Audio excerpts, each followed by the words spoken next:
কিয়ামত ততক্ষণ পর্যন্ত কায়েম হবে না যতক্ষণ না পর্যন্ত ইলম উঠিয়ে না আনা হবে, অধিক পরিমাণে ভূমিকম্প হবে, সময় সংকুচিত হয়ে আসবে, ফিতনা প্রকাশ পাবে, কতল কেতাল খুন খারাপি বাড়বে, তোমাদের সম্পদ এত বৃদ্ধি পাবে যে সম্পদ উপচে পড়বে। ততক্ষণ পর্যন্ত আল্লাহ তাআলা কিয়ামত কায়েম করবেন না।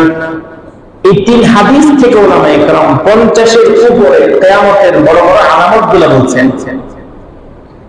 নাম্বার 1, নবী আলাইহিস সালাতু ওয়াস সালাম বলতেছেন, সব মনে না থাকলেও যেগুলো খুব বেশি গুরুত্বপূর্ণ সেগুলো মনে রাখার চেষ্টা করবেন। প্রথম যেটা রাসূল বলছেন একেবারে আমাদের নিজের জীবনের সাথে মিলিয়ে দেখেন আপনি। নবী বলেন, আবু হুরায়রা, কিয়ামতের আগে নামাজের প্রতি মানুষের গুরুত্ব থাকবে না। কিয়ামতের আগে নামাজের প্রতি মানুষের কি থাকবে না? গুরুত্ব থাকবে। এটা কেন বললেন? নামাজ কি আমি পড়লাম না এমন জিনিস? এটা কি এমন? নামাজ কি আমার পোশাক আছে একটা, এটাই পবিত্র করে, এটাকে চেঞ্জ করে পবিত্র মানে এটা দিয়ে নামাজ পড়তে হবে। পোশাক আছে অর্ধেকটা, কোন রকম হাঁটুর নিচ থেকে নাবুনি পর্যন্ত সতর ঢাকা যায়, এতটুকু শরীর ঢেকে নামাজ আদায় করা। আমার পোশাক আছে আরো কম, নাই, শুধু কোন রকম লজ্জাস্থান ঢাকা যায়, তাহলে রাসূল বলেন ওইটাও ঢেকে তুমি নামাজ আদায় করো, নামাজ ক্ষমা নাই। এইটাও নাই, তুমি একদম পুরঙ্গ। আল্লাহ রাসূল বলেন তোমার তো নাই সামর্থ্য, তাহলে আল্লাহ তো দেখতেছেন তোমার কাজ হলো এই অবস্থায় কোন রকম গাছের লতা পাতা দিয়ে লজ্জাস্থান দেখে নামাজ আদায় করো, তাও নামাজ তোমার উপর থেকে মাফ হবে না, ক্ষমা হবে না।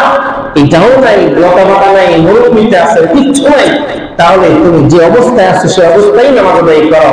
দাঁড়ায় নামাজ পড়তেছো পারো না, বসে নামাজ পড়ো, বসে পড়তেছো পারো না, টেক লাগায় নামাজ পড়ো পারতেছো না, শুয়ে নামাজ পড়ো পারতেছো না, হাত পা নড়াচড়া করতে ইশারা করে নামাজ আদায় করো। ফুকাহায়ে কেরাম বলেন মহিলাদের যখন বাচ্চা হয়, বাচ্চা প্রসব বেদনা হওয়ার পরে যদি কারো বাচ্চা হাত বের হয়, শুধু মাথা বের হয়েছে, অর্ধেকটা বের হয়েছে, কিন্তু রক্ত ঝরতেছে না, তখন যদি নামাজের রক্ত হয়, তার জ্ঞান থাকে, তখনও তাকে নামাজ পড়তে হবে। এর অর্থ কি? তখন তার সে নামাজ পড়তে পারে না। এটা বোঝানোর উদ্দেশ্য হলো তুমি যে হালতে থাকো, যে অবস্থায় থাকো, মরে যাওয়া সুবিধা নাই, কিন্তু নামাজ তোমার উপর থেকে উঠে না হবে না। যে অবস্থায় থাকো সেই হালতে তোমার নামাজ পড়তে হবে। এখন আমাদের ঘর আছে, বিছানা আছে, কাপড় আছে একাধিক, আমাদের শরীর সুস্থ, এরপর নামাজ পড়ি না। যে কটা সৌরভ বললাম সবটি আমাদের সামনে আছে। আমাদের পোশাক কি একটা না বলা ছাড়া? আমাদের বড় বিছানে কাপড় চোপড় নাই, হাঁটাচলা করতে পারি না, আমাদের জ্ঞান কি নাই, সুস্থ মস্তিষ্ক না, আমরা সব আছে, এরপর নামাজে আমরা রাসূলের কথার সাথে বর্তমান জামানার মিল আছে না নাই? তখনকার যুগে মানুষের পোশাক ছিল না, মানুষের এত কাপড় চোপড় ছিল না, সুগন্ধি ছিল না, এরপরেও মসজিদ সঞ্চালন হতো না, মসজিদ মুসল্লি জায়গা নিত না। আর এখন সব আছে, ফজরে টিকায় টাকায় মিলে 2-3 টাকা, সব আয়োজন আছে। আমাদের মুসল্লি ফজরে নাই, আসরে নাই, ইশাতে নাই। কথা বলেন না কেন? রাসূল 1 নম্বর আলামত বললেন, আবু হুরায়রা, নামাজ এমন এক জিনিস যেটা কিয়ামতের আগে মানুষ এই নামাজের উপর থেকে মানুষের গুরুত্ব থাকবে না, উঠে যাবে। 2 নম্বর সরকার দুজাহা বলতেছেন আমানতের খেয়ানত হবে। আমানতের কি হবে? এটা কি নতুন করে উদাহরণ দেওয়ার দরকার আছে? এটা আমাদের সামনে এবং প্রতিনিয়ত প্রকাশ পাইছে। আমানতের খেয়ানত কিভাবে করতে, কোন সিস্টেমে করতে? আরো বড় বিষয় কি জানেন? মসজিদে যদি 10 টাকা, 20 টাকা, 50 টাকা, 500 টাকা জুতা চোর ধরা পড়ে, পিঠে আমরা লাগবা না, যদি ধরতে পারি, পিঠাই কি পিঠায় না। আর যারা 500 কোটি মেরে ফেলে তাদের সামনে আমরা সালাম দিয়ে শেয়ার করি, কথাটা দেখে না। এখানে সবচেয়ে বড় আমাদের দুর্বলতা, বড় দরকার ছিল তুমি 1 নম্বরের চোর, তোমার সামনে কিসের সাপ বলবো? আমানতের খেয়ানত। বিশ্বনবী বলেন কিয়ামতের আগে আমানতের কোনো হেফাজত থাকবে না, খেয়ানত হয়ে যাবে। আর হইতেছে এখন 3 নম্বরে নবী সাল্লাল্লাহু আলাইহি ওয়াসাল্লাম বলেন সুদের লেনদেন বাড়তে থাকবে। সুদের লেনদেন বাড়তে থাকবে। আমাদের সুদ আছে না? 4 নাম্বার, মিথ্যা বলাকে হালাল মনে করা হয়। এটা একদম শতভাগ এখন সত্য যে মিথ্যা বলাকে মানুষ এখন হালাল মনে করে। তো এক দুটো মিথ্যা কথা বলে কিছু হয় না। তো সবগুলো বলে কি বলেন, এক দুটো মিথ্যা কথা বললে কিছু হয় না। মিথ্যা বলাকে হালাল মনে করা হয়েছে। 5 নাম্বার, সামান্য বিষয়ে একে অন্যের প্রাণ হরণ করবে। সামান্য বিষয়ে একে অন্যের কি হরণ করবে? এটা আমাদের আছে না নেই? সামান্য বিষয়, তুচ্ছ বিষয়।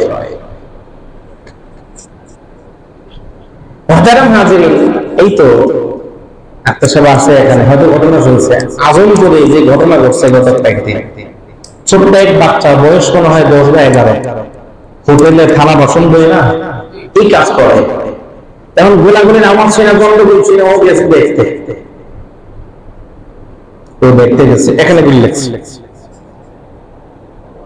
গুলি লাগার পরে ওরা যে কেউ দৌড়ে হাসপাতাল নিলে এই সুযোগ দেওয়া হয় না। ছেলেটা শেষ পর্যন্ত মারা গেছে।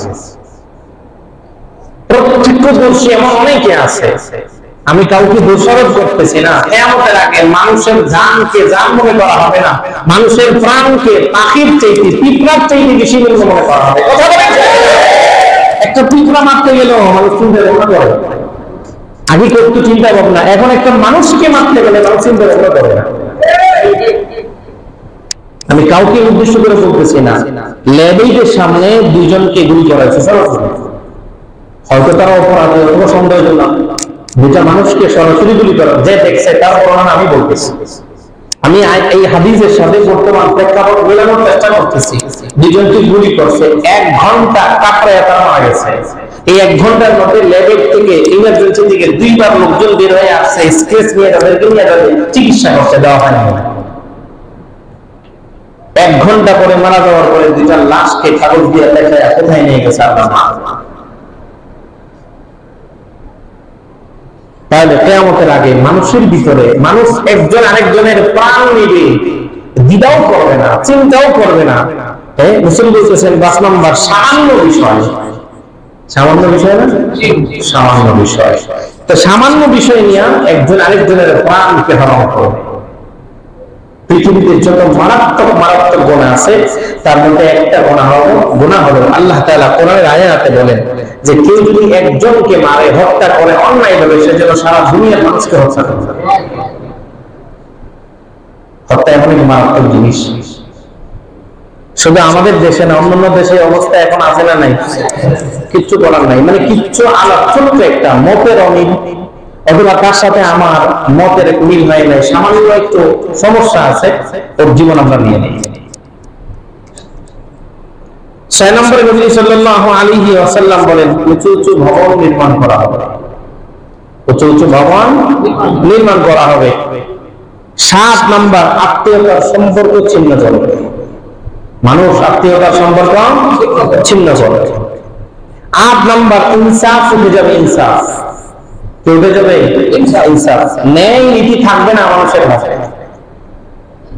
সামনে আসতেছে উল্টা, যারা নীতির উপরে চলে তারা লজ্জিত হবে, যারা 2 নম্বরই করে তারা বুক দাবড়ে চলবে। যারা নীতির উপরে চলে তারা কি হবে? লজ্জিত হবে। আর যারা 2 নম্বরই করে তারা বুক ফুলে হাঁটবে। নবী সাল্লাল্লাহু আলাইহি ওয়াসাল্লাম 9 নম্বরে বলেন, জুলুম অত্যাচার ব্যাপক আকার ধারণ করবে। জুলুম অত্যাচার ব্যাপক আকার ধারণ করবে। 10 নম্বরে, যেটা খুব বেশি এখন, তালাকের পরিমাণ বেড়ে যাবে। কিসের পরিমাণ বাড়বে? হয়তো আমাদের মসজিদে উপস্থিত আছে, কোন বাড়িতে থাকে এক লোক, গত 2-3 দিন আগে ফোন দিচ্ছে, ঝগড়া লেগে বলবে 3 কথা বলছে। ফোন দিয়ে বলতেছে, মহব্বত করে মসজিদে নামাজে আসে, হুজুর রাগের মাথায় 3 কথা বলছি, কোন উপায় আছে না? আচ্ছা, কেউ কি বিবিরে হাসি খুশির মাথায় 3 কথা বলে? মজা করে বলে? মজা করে কি বলে? মজা করে মজার কথা বলে। রাগ হয়ে সে কথা বলে।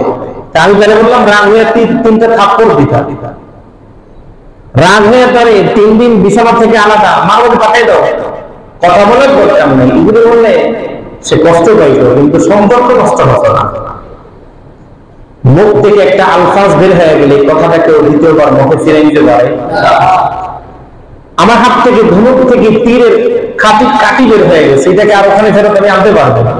ঠিক কিছু শব্দ আছে এমন, বিয়ে করা, বিয়ে সম্পর্ক নষ্ট করা, যে শব্দগুলা দ্বারা বিয়ে হয় আর যেগুলা দ্বারা বিয়ে নষ্ট হয়, এগুলা যেভাবেই মানুষ বলো সম্পর্ক শেষ।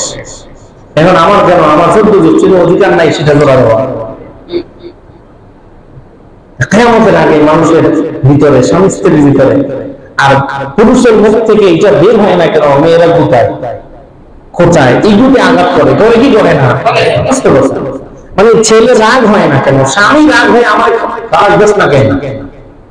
এখন বেচারা চিন্তা করে যা করে দেওয়ার দরকার, কিন্তু মেয়েকে নেওয়ার দরকার, যা দিয়ে দিল, অথচ বলা দরকার ছিল। ওলামায়ে কেরাম বলেন যে বিবি খুব বলে দেখেন, আমার মা বোন যারা শুনতেছে, কখনোই স্বামীকে এই কথা বলতে নেই, কথা বলা আরেকটা বিয়ে করেন। অনেকে বলে কি বলে না, যদি আল্লাহ তাআলা হালাল রাখছেন, কিন্তু আমাদের দেশে একাধিক বিয়ে শান্তির কারণে অশান্তির কারণে, বেশিরভাগ অশান্তির কারণ। এক বিয়ে হয়তো শান্তি থাকতে পারে, সেটা বলবে কথা, শান্তি একজন বিবি আছে যেভাবে হোক চলতেছে, কোনো কথা না আগেও বলতেছে তুমি আরেকটা বিয়ে করে দেখি, এ কথা কখনো স্বামীকে বলতে নাই। বেরম্বার স্বামীকে কখন বলতে নাই তুমি আমাকে তালাক দাও, আমি তো সংসার করব না, এই কথাগুলো স্বামীকে বলতে নাই। তোর সংসারে এসে আমার শান্তি হয় না, এই কথাগুলো বলতে নাই। কেউ যদি বলে কোনো মহিলা তার স্বামীকে সুখে থাকার পরেও, স্বাভাবিক থাকার পরেও, যে তোমার ঘরে এসে আমার শান্তি হয় নাই, তারা সারা জীবনের আমল বরবাদ হয়ে যাবে। সহজ কথা না, কঠিন কথা, দরকার বলা। তো নবী সাল্লাল্লাহু আলাইহি ওয়াসাল্লাম বলতেছেন 10 নম্বর তালাকের পরিমাণ বেড়ে যাবে। এরপরে আবার জোড়া লাগবে, লম্বা হাদিসটা সংক্ষিপ্ত আছে। এরপরে আবার কি লাগবে, জোড়া কেমনে লাগে। একটা কাচের বোতল অথবা গ্লাস, সিরামিকের একটা গ্লাস যদি ভাঙলে ওটা একটা সুবার হলো কেন, যাতে আটা লাগে, দাগ আছে না নাই? স্বামী স্ত্রীর সম্পর্কটা এটা জান্নাতি সম্পর্ক। কি সম্পর্ক? বিশ্বনবী সরকার জাহান বলেন, জান্নাতি যখন জান্নাতের মধ্যে সর্বপ্রথম প্রবেশ করবে, নতুন এক জায়গা, নতুন এক পরিবেশ, ভিন্ন এক নিয়ামত আল্লাহ তাআলা জান্নাতীদেরকে দান করবেন। আল্লাহ সুবহানাহু ওয়া তাআলা আমাদের সকলকে জান্নাতি হিসাবে কবুল করে নেন। আল্লাহ পয়গম্বর বলেন, জান্নাতে যাওয়ার পরে ভিন্ন এলাকায়, নতুন এলাকায় যদি মানুষ যায়, সে তালাশ করে আমার আপনজন কেউ আছে কিনা মোলাকাত করার জন্য। প্রবাসে কোনো ছেলে গেছে, জানে না এখানে আপনজন আছে না নাই, কিন্তু বিয়ে দেখে বাড়ির প্রতিবেশী একটা ছেলে আছে, মনটা বড় হয়, হয় কি হয়?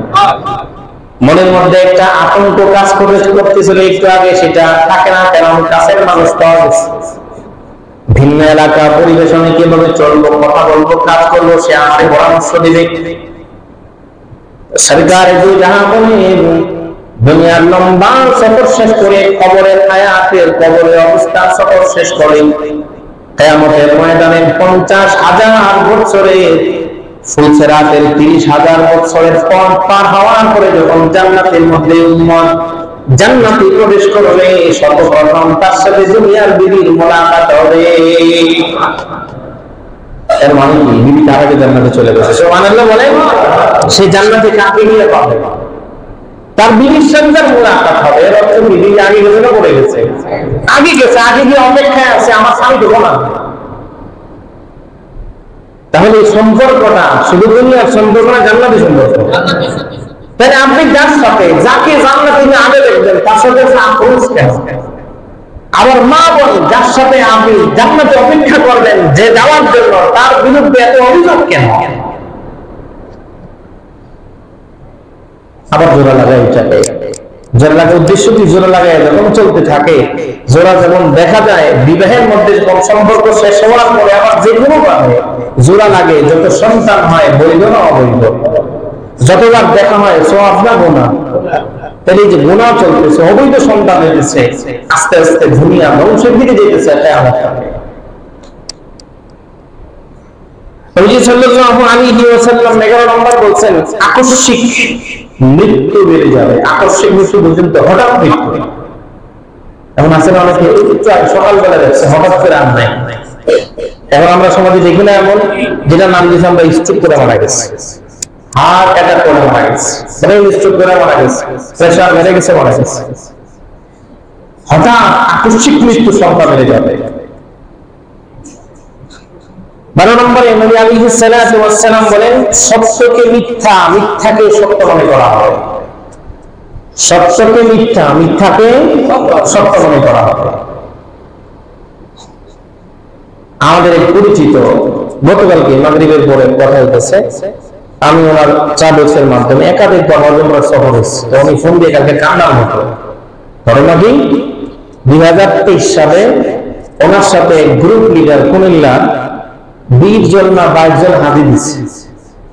এর মধ্যে 8-9 জনের টাকা পেমেন্ট করছে, হাজিদের টাকা দেয় না।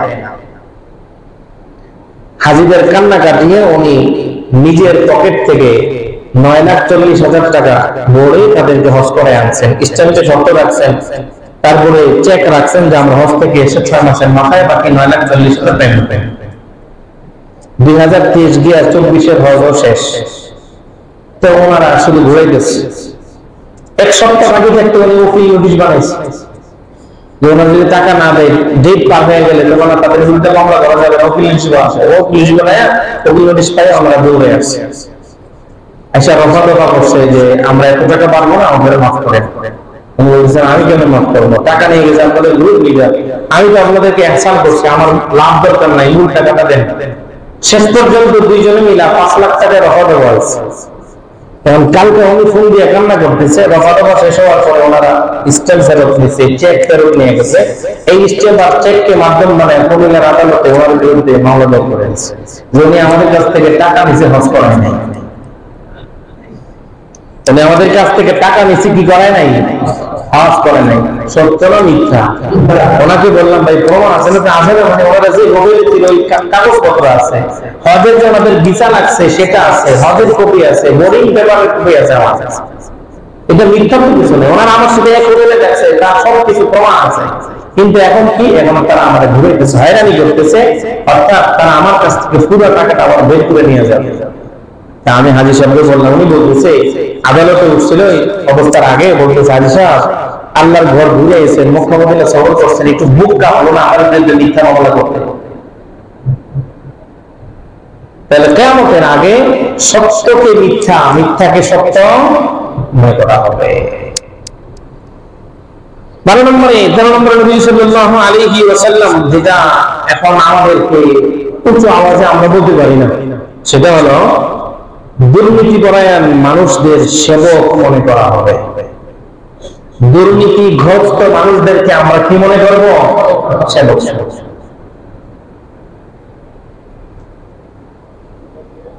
দুর্নীতিগ্রস্ত যারা আছে তারা দেখবেন এলাকার মধ্যে গিয়ে গরিব মানুষকে 10 টাকার জায়গায় 20 টাকা, 50 টাকা, 100 টাকা দিয়ে তাদেরকে সপক্ষে আনার চেষ্টা করে এবং তাদেরকে মানুষ মনে করে কত দানবীর।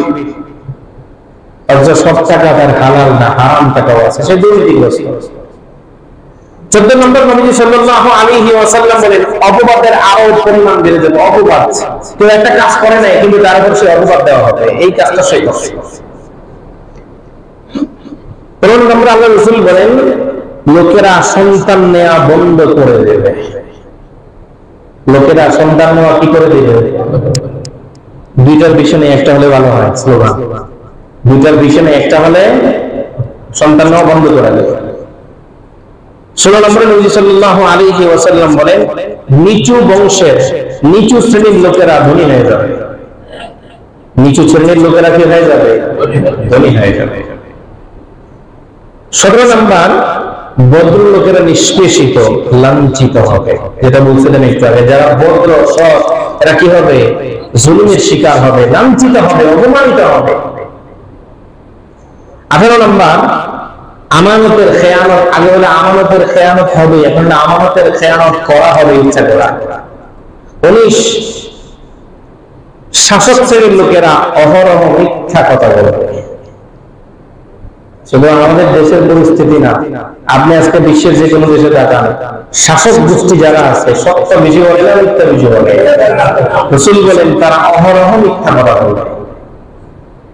নাম্বার 20, নবী আলাইহিস সালাতু ওয়াস সালাম বলেন নেতৃত্বে যারা আছে তারা জালেম হবে। যারা এলাকার নেতৃত্ব দিবে তারা কি হবে? জালেম হবে। 21 নাম্বার, কিছু কিছু আলেম এবং কারিগণ বদকার হবে। আলেম এবং কারিগণ কি হবে? বদকার হবে। 22, স্বর্ণের দাম কমে যাবে, রূপার দাম বেড়ে যাবে। এটা এখনো হয়নি। স্বর্ণের দাম কমে যাবে, রূপার দাম বেড়ে যাবে। নাম্বার 23, গুনাহের পরিমাণ বাড়বে। নাম্বার 24, জানমালের নিরাপত্তা কমে যাবে। জানমালের কি কমে যাবে? নিরাপত্তা কমে যাবে।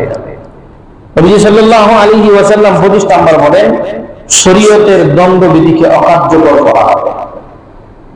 শরীয়তের যে দণ্ডবিধি আছে, নিয়ম নীতি আছে, আইন আছে, সেগুলোকে কি করা হবে? অকার্যকর করা হবে। নাম্বার 26, ব্যাপকভাবে মদপান ছড়িয়ে পড়বে। আমাদের সমাজে আছে না নাই? ব্যাপকভাবে কি পড়বে? মদপান ছড়িয়ে যাবে। 27 নম্বর, কোরআন শরীফ সঞ্চিত করা হবে। মানে কোরআন শরীফ থাকবে বলে কিন্তু এটাকে তেলাওয়াত করা হবে না, বন্ধ করে রাখা হবে। 28 নম্বর, দাসী স্বীয় মনিবকে ভর্ৎসনা দিবে। 29 নম্বর, নিচু শ্রেণীর লোকেরা দেশের শাসক বনে যাবে। 30 নম্বর, নারী পুরুষ কাঁধে কাঁধ মিলিয়ে কাজ করবে। নারী পুরুষ কাঁধে কাঁধ মিলিয়ে কাজ করবে।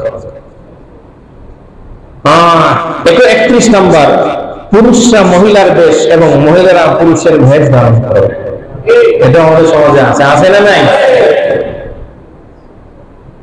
কি বলে 2 দিন না 3 দিন আগে এয়ারপোর্টের দিকে আস্তে আস্তে আসতেছে হাঁটতে, একটা ছেলে দেখলাম তার পোশাক এই পরিমাণ, মানে সব ঢাকা।